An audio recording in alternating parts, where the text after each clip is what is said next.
Hello Pisces, Sun, Moon, Rising, and Venus signs. Kamusta kayo? Sana po'y nasa mabuti kayong kalagayan. Welcome back po sa Star Tarot. Kung bago kayo rito, welcome din kayo. Thank you for your support. I truly appreciate it. God bless you all. Pisces, na mensahe po ninyo for today is Four of Wands. Ayan, so celebratory energy ito. Kaya most likely meron kayong isa-celebrate, no? At this time, pwedeng personal, no, na achievement ninyo ito, personal na accomplishment, and you want to celebrate it with the whole family or with friends, no, or both. Or pwede rin naman na achievement ito or accomplishment ito ng inyong buong pamilya, no? So pwedeng gano'n ang ganap. Kaya magsasaya, no? May kasiyahan, may party, may celebration. Pwede rin ang iba sa inyo rito, baka kayo ay maiimbitahan, no?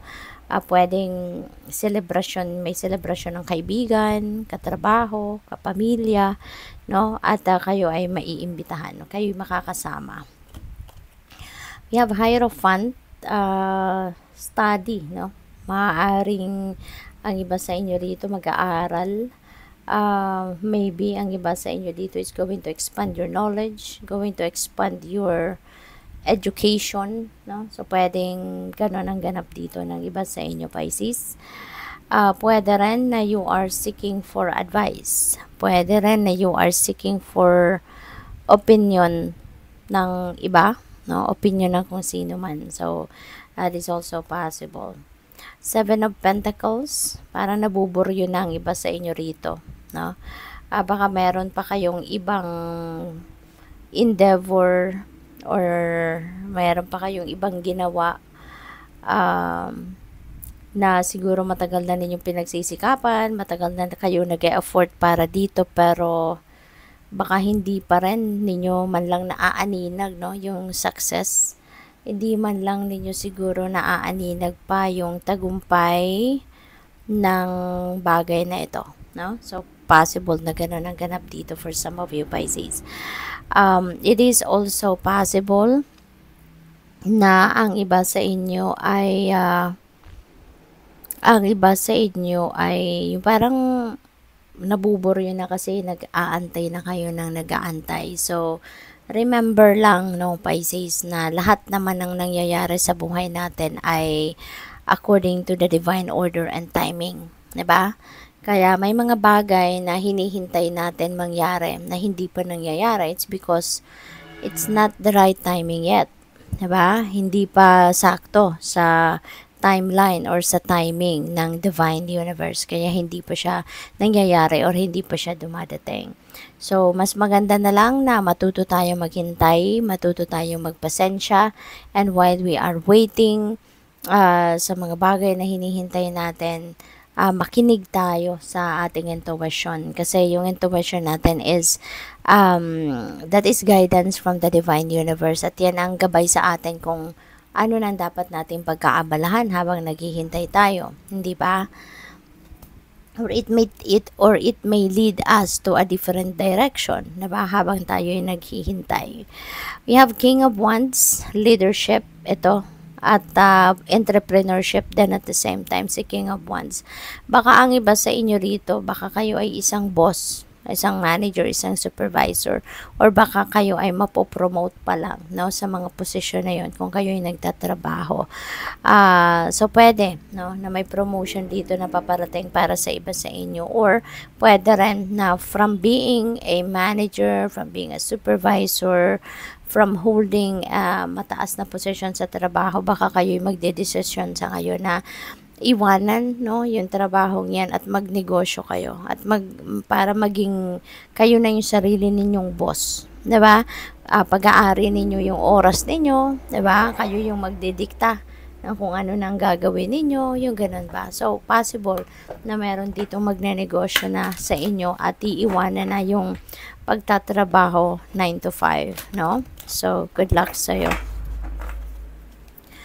What else? We have number 44, homeland. Ayan. So, merong uuwi. No? Merong uuwi. Someone is going to travel home. Baka kayo ay manggagaling pa sa malayong lugar, baka ang iba sa inyo galing pang abroad or other parts of the country, pero may kalayuan. So, pwedeng nagtatrabaho kayo, no, sa malayong lugar, doon kayo na nakatira, pero ngayon maybe you're going to decide na it's about time na para umuwi na, no? To be home, yung ganon.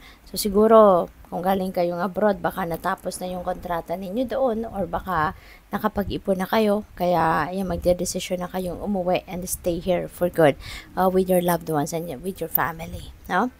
What else? We have Lemuria return. So, yan. So, merong pagbabalik. Ito naman, return. So,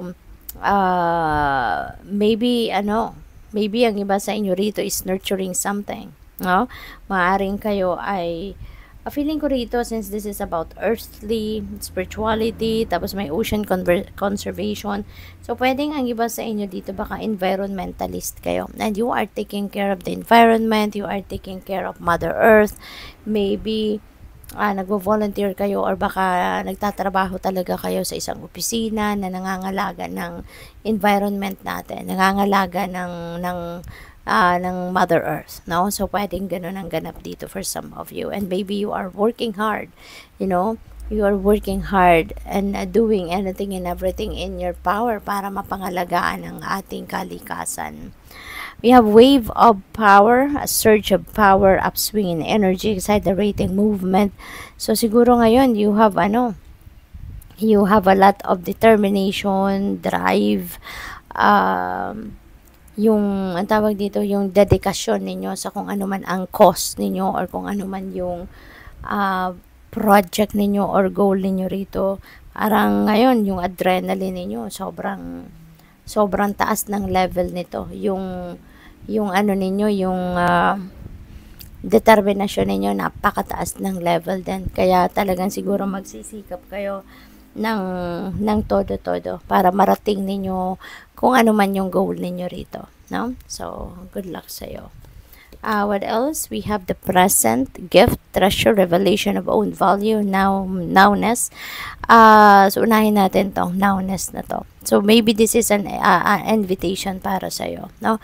Or katok ito sa inyo na mag-focus kayo sa kung ano ang meron sa ngayon. Mag-focus kayo sa mga nangyayari sa buhay ninyo sa ngayon. No? I-enjoy ninyo, i-embrace ninyo yan. Kasi kung ano man ang mga nangyayari sa buhay ninyo right at this moment, hindi na yan babalik. Hindi na yan mangyayari nakatulad, no, nung kung paano yan nag-unfold sa ngayon. Kaya habang nangyayari ang mga bagay-bagay sa buhay ninyo, i-embrace ninyo yan, i-experience ninyo, kumbaga namin ninyo, kumbaga, no? And focus on the present moment, focus on the now, no? Wag na ninyong alalahanin pa, or wag na ninyong pagfokusan pa ng maraming oras yung kung anong nakaraan na, kasi you have no power over that anymore. That is done, that is finished. So dapat history na lang yan, no, sa inyo, and focus kayo sa ngayon. And yung future naman, no, it's also impractical, no, if you're going to spend more time, no, making plans for the future, kasi hindi rin naman natin alam, 'di ba, kung ano ang paparating. We don't know kung ano ang what is in store for you in the future, 'di ba? Kaya yung pinaka-practical, pinaka-magandang pag-focusan is yung mga nangyayari sa ngayon, no? Pwede rin ang iba sa inyo rito merong matatanggap na regalo, merong matatanggap na kayamanan, material na bagay, no? Mga ganon. At pwedeng merong magpapamana sa inyo. Yun ang napipick up ko rito. So, tignan natin kung ano pa ang mensahe para sa'yo.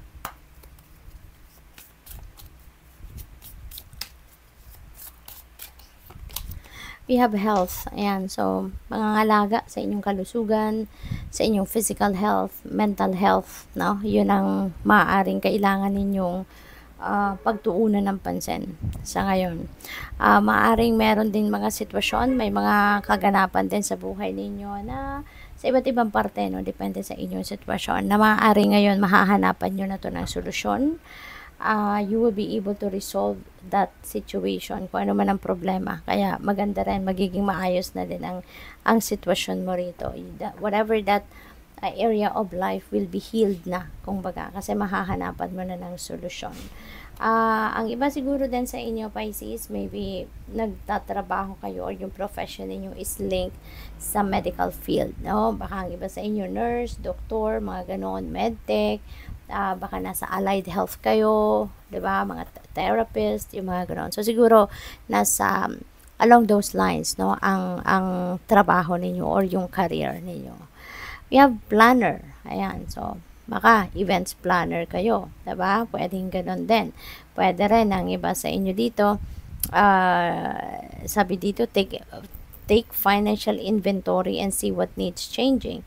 Yan, so baka nagtatrabaho din kayo sa isang institusyon, sa isang kumpanya wherein ano kayo, nasa financial planning, nasa department kayo wherein you are managing money, 'di ba, ng kumpanya or ng kung ano man, baka broker, yung mga ganon ba. At pwede nga, no, na kayo ay nasa events planning din. Pwedeng kayo ay isang project manager or professional organizer, no? So, maaaring along those lines ang trabaho ninyo. So, pwede rin na ang iba sa inyo, ano lang, natural lang sa inyo, no, na mahilig kayo magplano, mahilig kayong, alam mo yun, yung nakasanayan na ninyong pagplanuhan ang lahat, no, sa buhay ninyo. Pwedeng gano'n, sa iba't ibang parte ng buhay ninyo. Pwedeng hindi kayo nagsisimula ng kahit anumang bagay na hindi ninyo pinag-isipan, hindi ninyo pinagplanuhan, hindi pinag-aralan, yung gano'n. We have mechanic, ayan, mend what needs mending. It might be broken but all is not lost. Okay?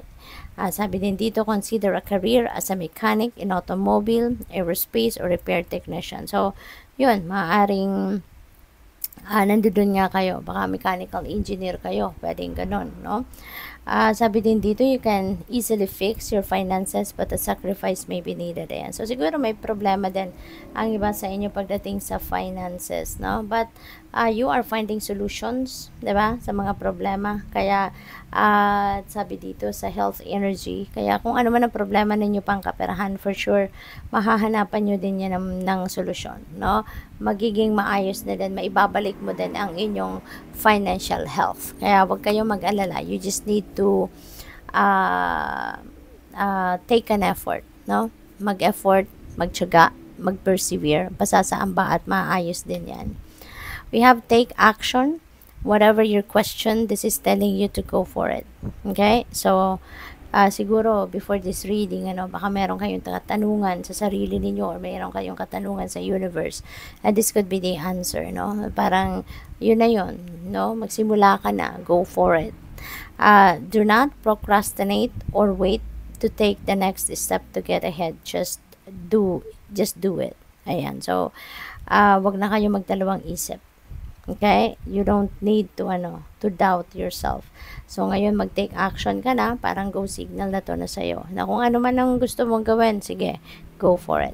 No? Maybe you are on the right track. So, good luck. Thank you for watching. Love and light. Namaste.